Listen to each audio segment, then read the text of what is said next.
एक क्वेश्चन है कि वो जो गोरख धंधे के बारे में तो मैं ओशो की प्रवचन में भी कभी सुना था, और आप भी गोरख धंधे के बारे में कहते हैं, लेकिन वो धंधा क्या है मेरे को पता नहीं।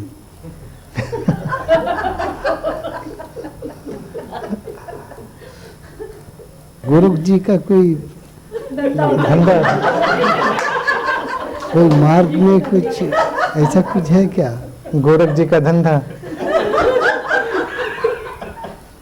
गोरख धंधा क्या है? हम लोग गोलोक धंधा में, गोलोक धंधा के बारे में मैंने कुछ सुना है। ये गोलोक में कुछ धंधा है। लेकिन वो चीज क्या है मेरे को पता नहीं। नहीं, वो फनी ढंग से कह रहे हैं, मतलब कहाँ गोरख में, गोलोक में कहाँ? नहीं, गोलोक धंधा ये तो किताब में पढ़ा हूँ, लेकिन गोरख धंधा के बारे में ओशो जी ने भी कुछ प्रवचन दिया कि गोरख धंधा है। ये गोरख धंधा क्या है?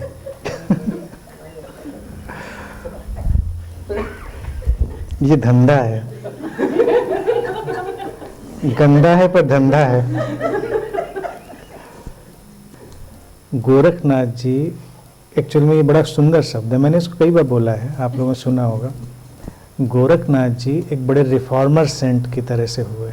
जो सुधारवादी संत होते हैं उनके पहले बहुत सारा जो धार्मिक जगत में है बहुत उलझाव था, बहुत सारी चीज़ों को लेकर, तंत्र मंत्र और आत्मा परमात्मा इन सबको लेकर बड़ा उलझाव था। तो गोरखनाथ जी ने सुधारवादी संत के रूप में काम किया।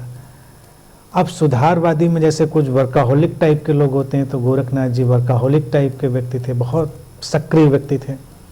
तो इतनी बातें, इतनी विधियाँ, इतने तरीके, इतने डिवाइस, इतनी चीज़ें उन्होंने लोगों को बता डाली कि लोग कंफ्यूज हो गए। लोगों ने कहा कि भाई 21 चक्कर में पड़े तो बिल्कुल गोरख धंधा है,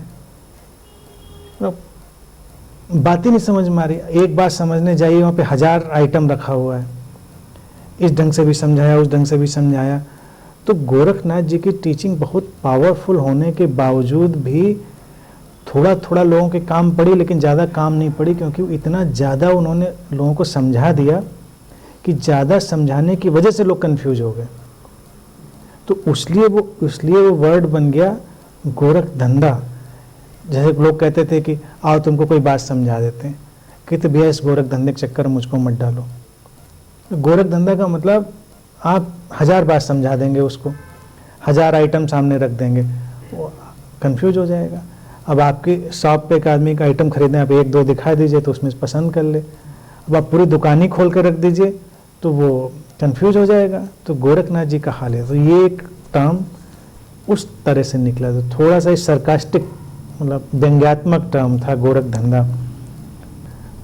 नज्म थी उसमें भी देखिए, वो थोड़ा सा उसको व्यंग्यात्मक ढंग से ही उसको पुट किया गया, मिस्टीरियस, रहस्यात्मक और व्यंग्यात्मक, ऐसा भी है वैसा भी है, क्या गोरख धंधा है? यानी तुम्हें गोरख धंधा हो, कुछ बात ही नहीं समझ में आती है, इधर से पकड़ो या उधर से पकड़ो, सारी बात उलझ जाती है। तो वो ढंग था, इसलिए ये वर्ड चला।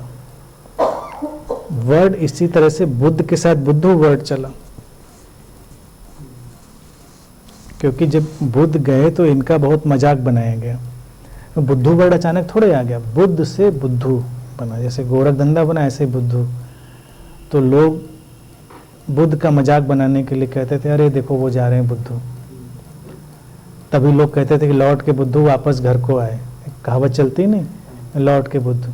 क्योंकि जब वो सब साधना करने के बाद अपने घर लौट के आए, अपनी वाइफ से मिले, तो जो पंडित लोग थे उन्होंने कहा कि देखा लौट के बुद्धू वापस घर को आए। तो इसी तरह से तमाम मुहावरे जुमले चलते चले जाते हैं।